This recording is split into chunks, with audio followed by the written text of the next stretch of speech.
Board के class 10th के बच्चों का 13 फरवरी को जो गणित का पेपर हुआ है, आइए इन सभी के उत्तर मिला लेते हैं और देखते हैं कि आपको कितने नंबर मिल पाएंगे।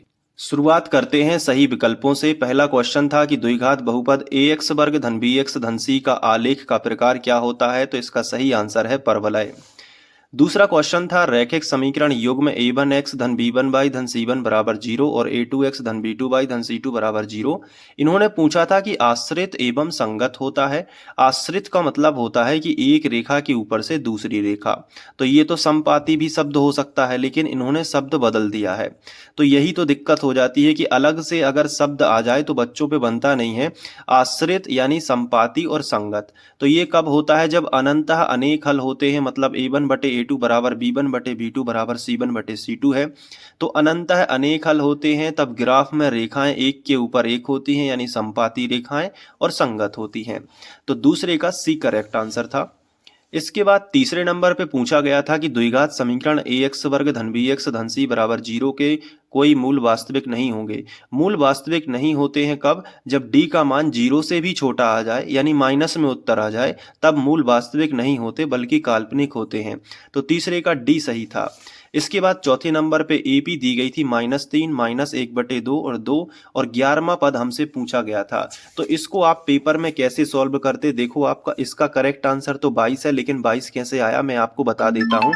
यहाँ पे देखिएगा, सबसे पहले अगर हम देखें कि जो a का मान है वो कितना हो जाएगा, तो a का मान -3 हो जाएगा। इसी के साथ d का मान अगर हमें निकालना है तो दूसरे नंबर के पद में से हम पहले नंबर का पद घटा देंगे, यानी -1/2 में से हम घटाएंगे किसको? -3 को। तो माइनस माइनस प्लस हो जाएगा और यहाँ पे +3 हो जाएगा।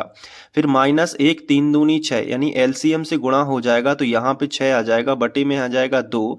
अब 6 में से 1 चला जाएगा तो 5 बचेगा, और 5/2, d का मान 5/2 आ जाता। अब हमसे 11वां पद पूछा है, तो 11वें पद का फॉर्मूला a11 होता है, a + 10d। तो यहाँ पे आप 1 घटा के d लगाते हो, जैसा मैंने आपको समझाया था।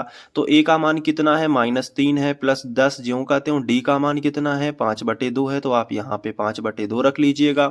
अब 2 से 10 कट जाएगा, 2 पंचे 10 5 बार में, तो आ जाएगा -3 + 5 25 हो जाएगा यहाँ पे। अब 25 में से 3 चले जाएंगे तो 22 आ जाएगा, यानी कि इसका जो करेक्ट आंसर था 11वां पद 22 हो जाएगा। इसके बाद 5वें नंबर पे इन्होंने जो पूछा था यूनानी गणितज्ञ थेल्स।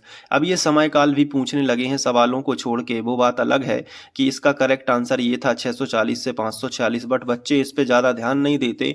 तो कई बच्चों ने इसमें तुक्का मारा होगा, मुझे पता है, लेकिन जिनका सही तुक्का निकला होगा तो 5वें का ए सही है। इसके बाद इन्होंने एक सवाल और अटपटा सा पूछ लिया है। ये देखिए, एमपी बोर्ड की एक गजब ही बात है। उन्होंने क्या पूछ लिया है कि इनकी बीच की दूरी ज्ञात करो। अब बच्चों ने इसको हल किया तो उनका √50 उत्तर आया। अब √50 का मान होता है 7.07, लेकिन किसको पता है √50 का मान इतना होता है? अब जो बच्चे याद कर लिए होंगे या जिनने रट लिया होगा वो तो 7.07 लगा आएंगे, लेकिन जिनका √50 आके रह गया होगा वो बच्चे पछता रहे होंगे कि ये क्या हो गया।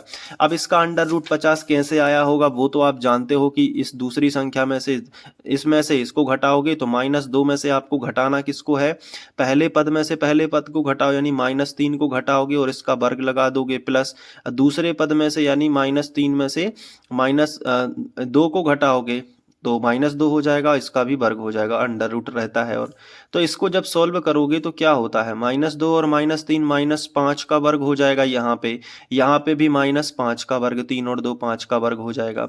तो दोनों का 25 25 आता है, 55 25 और 55 25 √50, और √50 का जब मान गूगल पे देखोगे तो ये 7.07 होता है। तो अब बच्चे गूगल पे कहाँ देखेंगे पेपर में? तो ये तो आउट ऑफ सिलेबस भी मैं कह सकता हूँ कि ऑप्शन ही इन्होंने ऐसे नहीं देने चाहिए थे। बच्चे वास्तव में कंफ्यूज हो जाते हैं। या तो √50 सीधा सीधा दे देते, या तो किताबों में बोलो कि ये पढ़ाना है, बच्चों को पढ़ाना है तो टीचर इस तरीके से पढ़ाए। इसके बाद रिक्त स्थान थोड़े अच्छे आए थे। तो जैसे करनी 3 तो क्या है, एक अपरिमेय संख्या है, तो इसका करेक्ट आंसर तो अपरिमेय है। अब इसमें बहुपद उच्चतम घात बहुपद की घात कहलाती है, तो ये भी सही है। इसके बाद द्विघाती समीकरण कोई भी होता है तो उसको हल करने की दो विधियां होती हैं, एक तो गुणनखंड विधि होती है, एक द्विघाती सूत्र विधि होती है। तो यहाँ पे द्विघाती सूत्र लिखा था, तो सूत्र विधि होता है x बराबर माइनस बी धन ऋण अंडर रूट बी वर्ग ऋण 4ac/2a। इसके बाद समांतर श्रेणी 7, 13, 19 डैश डैश डैश 205 में पदों की संख्या कितनी होगी, तो पदों की संख्या 34 होगी। कैसे होगी मैं आपको सॉल्व करके दिखा देता हूं। देखिए यहाँ पे a का मान कितना है, तो a का मान 7 दिया गया है। और d का मान कैसे निकालते हैं, दूसरे पद में से पहले पद को घटा दो, यानी 13 में से 7 को घटा दो। तो 13 में से 7 को घटाओगे तो ये आ जाएगा 6 आ जाएगा, 7 6 13 होते हैं।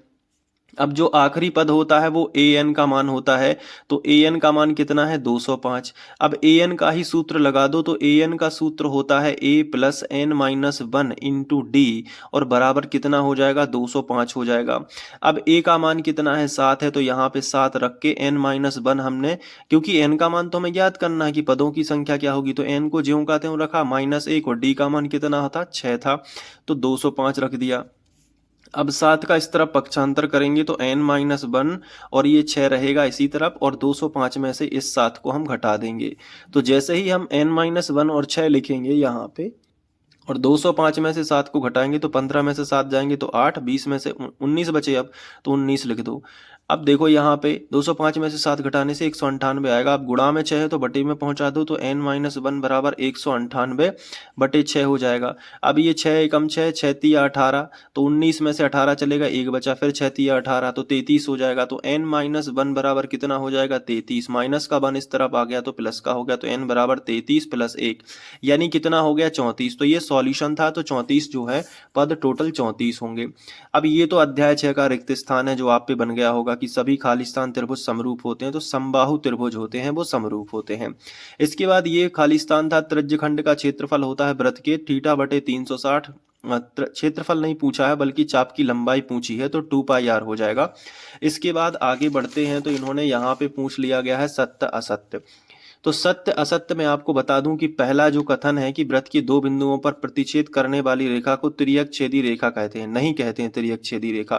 तिर्यक छेदी रेखा वो होती है जो समांतर रेखाओं के बीच से निकलती है, वो तो केवल प्रतिच्छेदी रेखा होती है, तो ये असत्य कथन है। इसके बाद है एक निश्चित घटना की प्रायिकता क्या होती है, एक, ये बिल्कुल सत्य कथन है।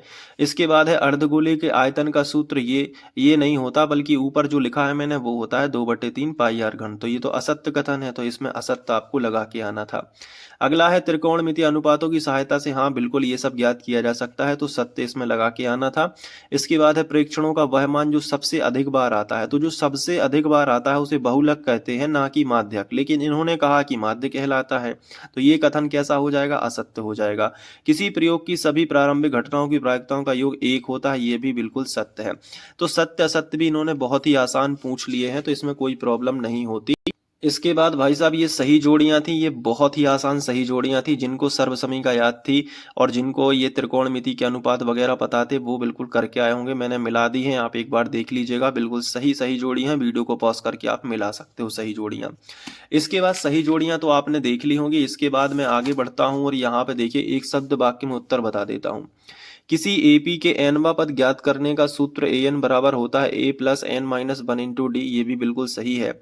आधारभूत समानुपातिकता प्रमेय का कथन, तो मैंने आपको बताया था कि इस थेल्स प्रमेय पूछ लिया गया है। कथन क्या होता है कि यदि कोई त्रिभुज है तो त्रिभुज के किसी एक भुजा के समांतर एक अन्य रेखा खींची जाए तो वह त्रिभुज की अन्य दो भुजाओं को समान अनुपात में विभाजित करती है, ये कथन हो गया।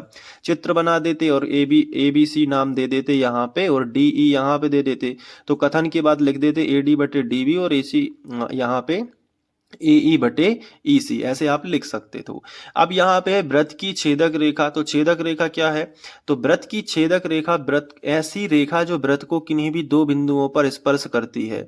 दो बिंदुओं पर स्पर्श करेगी तो उसे छेदक रेखा कहेंगे, या दो बिंदुओं पर प्रतिच्छेद करे, ये भी लिख सकते हो आप। अब इसके बाद द्विघात बहुपद, इन्होंने शून्यकों का गुणनफल पूछा है, 10 बार पढ़ा चुका था, अल्फा इंटू बीटा बराबर सी बटे ए। यहाँ तक कि लास्ट में मैंने अभी अभी जो वीडियो डाला था कि कि लास्ट अंतिम समय में 15 प्रश्न पढ़ लो। अगर वो 15 प्रश्न पढ़ लिए होते तो 70 से 80 नंबर मिल जाते। मैं अभी प्रूफ के साथ आपको दिखा देता हूं, आप खुद मिला लेना। अगला क्वेश्चन है कि वृत्त के स्पर्श बिंदु की परिभाषा क्या है। तो स्पर्श बिंदु क्या होता है? स्पर्श बिंदु आपको लिखना है कि ऐसा बिंदु जहां से स्पर्श रेखा वृत्त को स्पर्श करती है, वो स्पर्श बिंदु कहलाता है। चित्र बना देते आप इस तरीके से।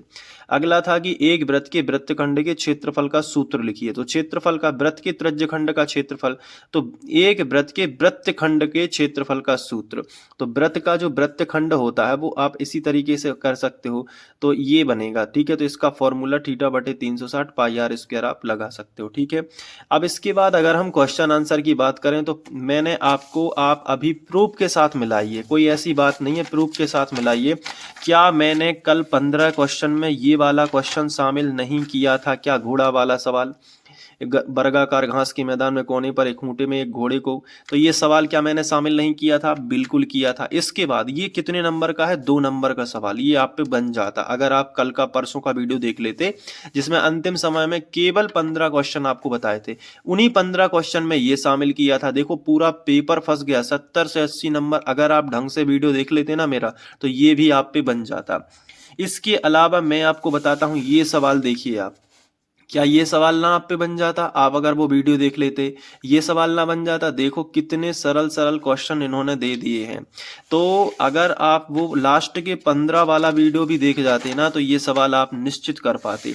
क्या ये सवाल ना बनता? ये भी मैंने बताया। ताश वाला सवाल मैंने 100% बोला था कि एक आएगा ही ताश वाला सवाल। देखो तो ताश वाला सवाल आ गया, ये भी मैंने बताया था।